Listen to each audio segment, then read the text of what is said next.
Hello, my Built for 1000 Nation. How's everyone doing today? Hopefully, everyone's having a great day. If not, hope it gets better from here. We are back with another MrBallen video. This one is titled, What Happened on This Trucker's Route from Hell? I don't know what happened on this trucker's route from hell, and I don't even know if that's going to be the title of it when this video comes out, because it likes to change, and then I look like an ass. But I'm okay with that. I always look like an ass. I'm getting off track. Where was I? Oh yeah, we're back with a new MrBallen video. This one's titled, What Happened on This What Happened on This Trucker's Route from Hell? We'll get there, people. I promise. Sometime. Shit. All right, I'm actually kind of excited for this because I like hearing like the weird stories truckers have because the old lady, her dad was a trucker for a really, really long time until he was just he had some health issues and he can't no more. And he's got all kinds of stories, so some of them get a little weird. All right, I'm ready to get into today's story. If you're ready to get into today's story, go ahead, turn them lights down low, put on something comfy, call up with something special. Let's get.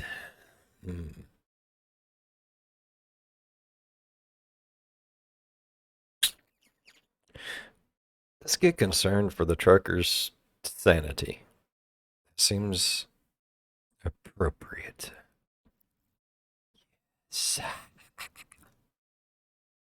Let's do it.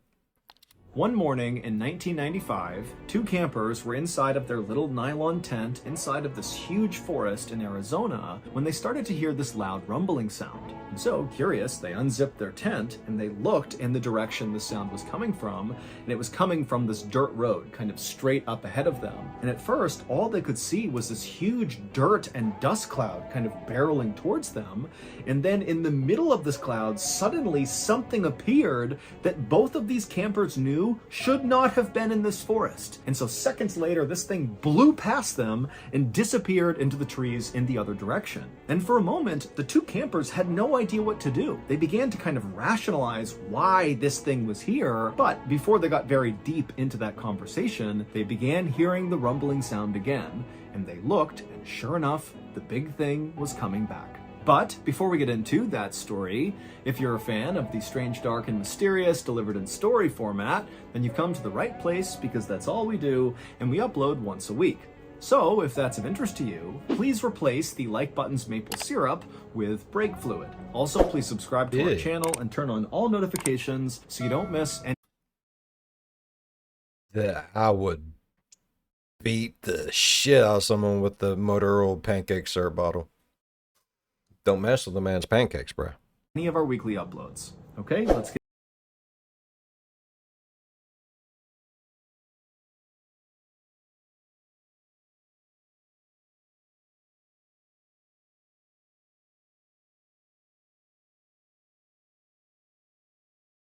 Twenty-seventh, 1995, a long-haul truck driver named Devin Williams pulled his gigantic refrigerated semi-truck into a truck stop in a city called Kingman, Arizona. After putting his truck in park, Devin reached over and grabbed his sleeping bag off the passenger seat and began to unroll it. Devin would normally get out and use the bathroom and brush his teeth before going to sleep for the night. But this night, Devin was so exhausted that instead of going in, he just unfurled that sleeping bag and then climbed behind the front two seats of his truck and got into what's called the sleeper cab, which is an area behind the front two seats in the cab where drivers can lay down and rest. Devin had been on the road for the last 4 days, basically non-stop, and all he wanted to do was just finish the stupid route and get back home to his wife, Mary Lou, and their 3 kids in the tiny town of Americus in Kansas. Devin hated being away from his family for long periods of time, which unfortunately was part of his job, being a long-haul truck driver. But they needed the money because he and his wife had just bought a new house and it was a total fixer-upper, and so they needed to do a whole bunch of repairs to turn that house into a home. And so, missing his family and just wishing he was done with this route, Devin laid in his sleeping bag in the sleeper cab trying to fall asleep. but he just couldn't. And unfortunately, as Devin knew, if he didn't sleep this night, then he would have to take another break later on this route to rest, because he couldn't just continue to drive with absolutely no sleep. And so taking an additional break that he was not prepping for could affect his ability to get home on time. It was Saturday night, and the strawberries and lettuce that Devin was hauling inside of his truck were due in Kansas City, Missouri, 1,300 miles away, on Monday morning. And so Devin began doing the math in his head. If he stopped a little while later to take another sleep break, would he still be able to cover those 1,300 miles by Monday? And he just wasn't sure. Everybody at the trucking company where Devin worked knew the 29-year-old as being very easygoing and good-natured. Trucking was very hard. People drove insanely long hours on very little sleep, and some people even took drugs to stay awake even longer to make sure they hit their deadlines. And so truckers have kind of earned the reputation of being very rough and tough people. And Devin certainly looked rough and tough. He was this big guy who wore cowboy hats. He had a big Fu Manchu mustache. He had tattoos. But in reality, despite how he looked, he was actually like a gentle giant. And really all he talked about were his kids, who he was totally devoted to. The only time anyone at this company saw Devin get mad was when his work interfered with his ability to see his family. And now, as Devin tossed and turned inside of his sleeper cab, he was getting mad because he was thinking this stupid route and his inability to sleep during this particular break was very likely going to interfere with seeing his family. And after an hour of Devin getting angrier and so not sleeping at all, he finally just gave up on sleep. He chucked his sleeping bag, he climbed out of the cab, and he headed into the truck stop, where he went to the bathroom, he got a bite to eat, and then he called his boss, and he told him that he had just made a stop in order to sleep, but he couldn't, and so he was just going to hit the road again. But don't worry, even though I need another break in order to sleep, I will be in Kansas City on Monday morning with this delivery on time. After speaking to his boss, Devin left the truck stop, climbed back into his truck, he fired it up, and then before long, he was back on the highway, driving east. Devin's boss was a guy named Tom Wilson, and he didn't find anything unusual about this phone call he got from Devin. Maybe it was a little unusual that Devin was unable to sleep, and that he called his boss to say he was unable to sleep, but Devin sounded totally normal. And so that night, Tom was not worried at all that Devin would not make it. I don't think he was calling him to be like, man, I just couldn't sleep. I want someone to talk to. I think it was more or less like, kind of covering his own booty, because a lot of times, if I'm not mistaken, you have scheduled stops. So maybe he was just like, I pulled over to sleep. I couldn't sleep. So instead of just sitting here wasting a full 8 hours of trying to sleep or however long he gets, I'm just hitting the road, and I will just take another break in a little bit and trying to make up a little difference. That's reasonable. To Kansas City by Monday morning.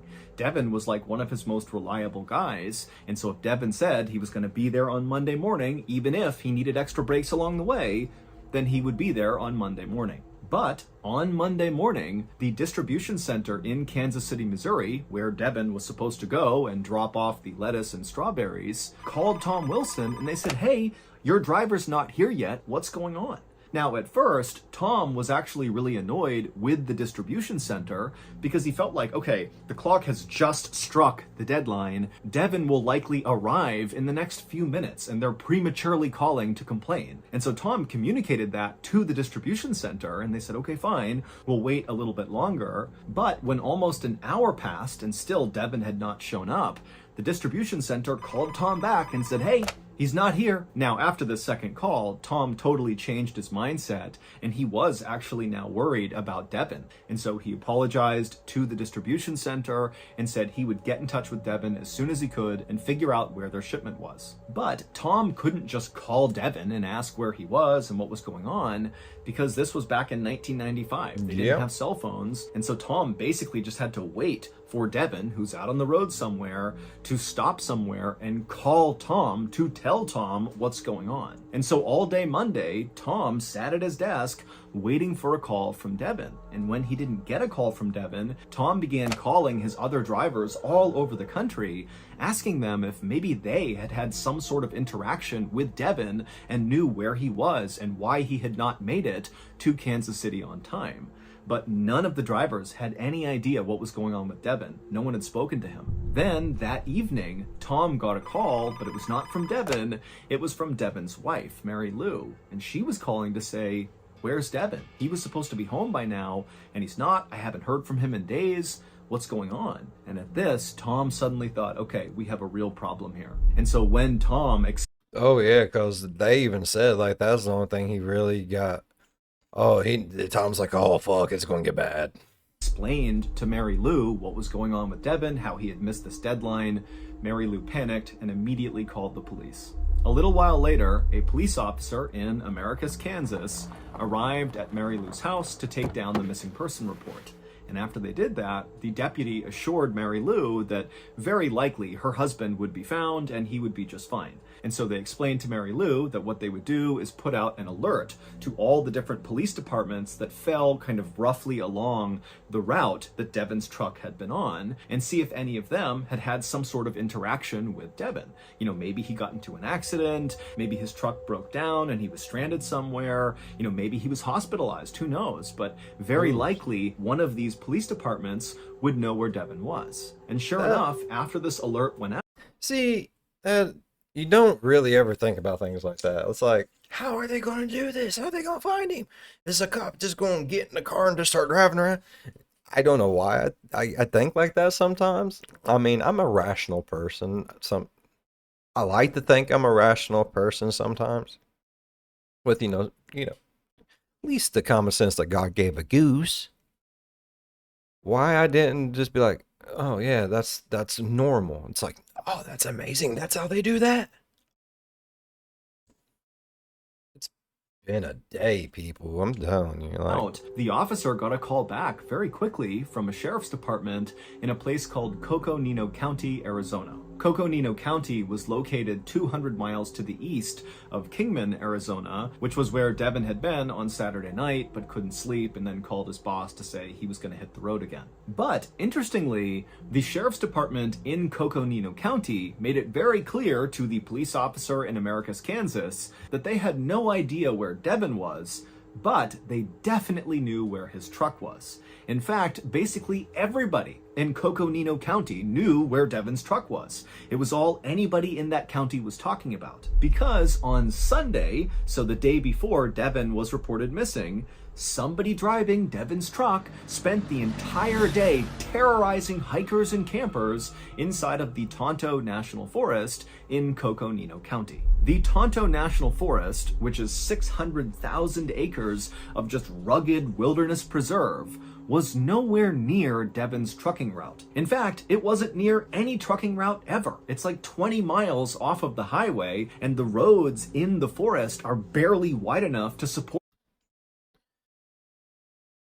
Did he know this place was there? Because it sounds like, unless you actually know it's there 20 miles off the main road, you're not really going to be like, oh, wonder what's this way. Oh, And why is he why it wasn't what's going on, people? Small cars going through, let alone a 48-foot long, massive 10-ton semi-truck like Devin was driving. But on Sunday morning, so roughly 8 hours after Devin had called his boss Tom, two hikers named Lynn and Jack Yarrington were in their tent inside of Tonto National Forest, just having a nice time. It's peaceful, it's quiet, and they're right near this dirt road that kind of bent around a corner. And suddenly, they began to hear a rumbling sound coming from one end of this road. And so they were in their tent, they unzipped it, they looked out, and at first, all they saw on the road coming in their direction was this huge cloud of dust and smoke.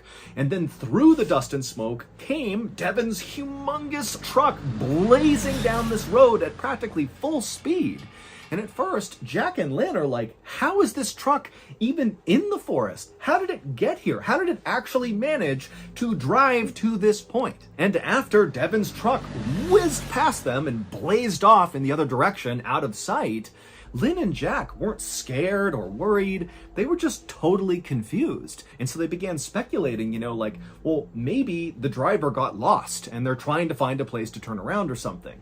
And sure enough, a couple of minutes later, they heard a rumbling sound and they saw another cloud of dust, and it was Devon's truck now coming back in the other direction on this same dirt road. And so Jack and Lynn, they kind of backed up behind their tent and they watched as this truck blazed past them again, flying out the other direction. And so in some ways that kind of confirmed to Lynn and Jack that yes, this driver, who's definitely driving recklessly at this point, has likely gotten lost. They've managed to turn around, and now they're heading back out to the highway, and that's all this was. And then all of a sudden, as they're kind of chatting about it and laughing about it, they hear the sound of the truck coming back again. And they look up, and sure enough, there's Devon's truck barreling down the road again. Except this time, Jack and Lynn, they looked where Devon's truck was going, and they saw there was a small sedan coming up the road in the opposite direction. So Devon and the sedan are going to collide, and because this road was actually on a turn, the driver of the sedan couldn't actually see the truck, and the driver of the truck, whether it was Devon or somebody else, couldn't see the sedan. And so both drivers are driving towards each other without realizing it, and so Jack and Lynn, they jump up, they begin screaming and yelling at the driver of the truck to slow down, but the truck didn't slow down. It just continued coming down the road, and the sedan driver, he saw Jack and Lynn flailing their arms and trying to get somebody to stop on the road, and so sensing there was another car, the sedan came to a full stop, and then right in front of them, they saw this truck come barreling around the road, and so the sedan began backing up wildly, trying to get out of the way of this huge truck, and then finally, the driver of the sedan just cut the wheel and peeled off the side of the road into the brush, and right as they did, the truck, which had not slowed down at all, even though the driver could have clearly seen the sedan, just whizzed right past the sedan and would have smashed into it if the sedan had not jumped off the road. The driver of the sedan got out of the car, and when Jack and Lynn ran up to him to make sure he was okay, he would tell them that he got a good look at the driver of the truck as he drove past him, and he told them that the driver was just gripping the wheel, looking totally straight ahead, no expression whatsoever, just barreling past him. It was like he didn't even look at the sedan. He was just going. A little later that day, and not far from where this incident had just happened on this road with Jack and Lynn and this sedan, there was this family that was hiking through Tonto National Forest, and they had arrived at this big, beautiful open field in the middle of the forest, and they planned to have a picnic in this field. But as they came out of the tree line and walked into this beautiful open high grass meadow area, they looked out and they saw just kind of in the middle of the field was this huge truck that made no sense. How in the world could this truck have gotten to this meadow? They didn't know. But they clearly saw there's a truck, and the father of the family, he saw there was a man standing next to this truck, just kind of looking away from them off at the mountains in the distance. And so this family kind of assumed that the driver of this truck had somehow gotten into this meadow and maybe their truck was stuck, and so now they need help. And so the father told his family to stay put for a second, and then he, on his own, walked across the meadow towards this truck. And as the father got closer, he did see that very clearly the truck was stuck in the mud. And so this driver very likely is stranded. And so as he got close enough, the father yelled out to this guy and said, "Hey, do you need some help? We can go back and call someone. What can we do for you?" But the man who was standing outside of the truck didn't even turn around to talk to this father. He just kept standing there motionless, looking off into the distance. And so the father made it about 5 or 6 feet away from this guy, and the father just stopped and very clearly said, "Hey, I'm talking to you. Do you need help?" And at this point, the man who was standing next to the truck, he turned around and he looked at the father And immediately the father kind of backed up for a second because there was something off about this guy. The guy was just kind of standing there and he was staring at the father, and he opened his mouth like he was about to speak. But instead of speaking, he just kept opening his mouth wider and wider until it was as wide as he could get it. And then he began wiggling his lower jaw back and forth as fast as he could, and then clicking his teeth simultaneously. And so the father just began backing up like there was something wrong with this guy. There And is. right as the father was about to just turn around and leave and go protect his family from this guy, the guy stopped with his mouth, and then he just stared directly at the father and said very calmly, "I didn't do it. They did it." Now, when the father heard this, he was already so weirded out by this guy that he didn't even have any questions to follow up with. Instead, he just turned and began running back towards his family. And so, feeling very unsettled, the family, they ran back to their car, they drove back home, and they called the police about this guy and his truck. It would take a deputy from the Coconino County Sheriff's Department a little while to finally navigate their way all the way out to this meadow where this truck and this guy apparently were. And when the deputy got there, they walked out into this meadow, and sure enough, just like the father had said, there was the truck stuck in the mud. And so the deputy began walking out to the truck, expecting to see the driver, this guy who the father had said was acting totally weird. But when the deputy got up there, he found the truck was totally abandoned. There was nobody in the cab, there was nobody nearby, it was just sitting here, but it was still running. And so the deputy tried to open up the cab, but it was locked. He did look inside, and everything looked very neat and orderly. And then he went around to the back of the truck, and he opened up the back doors, and he found the refrigeration unit was still on, and inside of this truck was lots and lots of strawberries and lettuce. So the deputy really didn't know what to make of this truck in the middle of the field, combined with this report that the father gave about this guy who was standing near it, acting totally weird. And so he just checked the license plate of the truck, and he ran it against his database to see if there were any matching reports of missing trucks or missing truck drivers, but there weren't any. Because remember, this is on Sunday this is happening, and it wasn't until the next day, Monday, that Devin was reported missing, and his truck was added to a list of missing trucks and missing truck drivers. And so the Coconino County deputy just called a towing company who came out and hauled Devin's truck out of the forest. And then 24 hours later, when Devin was reported missing, the Coconino County Sheriff's Department put it all together and contacted the officer in Americus, Kansas to say, okay, we do have Devin's truck, but we don't have any other answers for you. The behavior of the man who was driving Devin's truck through Tonto National Forest was so insanely out of character for someone like Devin that it seemed totally impossible that Devin could have done this.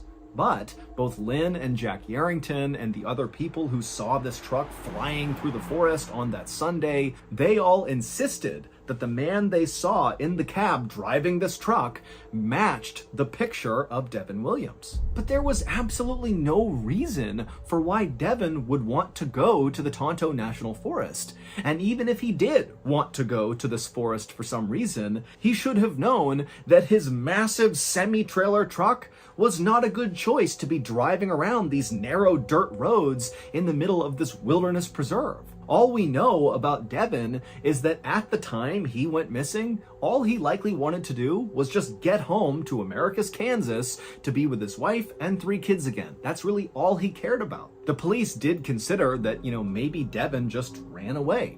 But that theory didn't add up. Devin had no criminal record, he had a great relationship with his wife, so there were no issues there, and there were no other kind of outstanding relationship issues with friends or family. And financially, even though it was a little tight, they were doing just fine. They just wanted some extra money to fix up this house and make it really nice. It wasn't like they were struggling to put food on the table. Also, the police considered that, maybe Devin was kidnapped or something. But Devin is like this big, imposing, tattooed cowboy hat, big mustache, tough truck driver. I mean, who's gonna try to kidnap that guy? Devin also had no medical issues. He wasn't struggling with his mental health. He had no neurological abnormalities. He also never used drugs and always passed every single drug test that he got while working for this trucking company. Devin was basically just this totally normal, nice, well-adjusted guy with nothing to run or hide from. and so none of this made any sense. Police mounted a massive search inside of Tonto National Forest, and during this search, the couple, Jack and Lynn Yarrington, who had seen the truck barreling up and down the road and nearly collide with that sedan, they would tell searchers that they actually thought they saw Devin Williams, not in his truck, but out on foot, walking around on Monday morning, so just hours before he would have been reported missing. They said they just saw this guy wandering barefoot down the road as they were driving out of the forest, and they slowed down to ask him if he was okay, and this guy, who looked exactly like Devin Williams, responded by picking up a rock and throwing it at their car.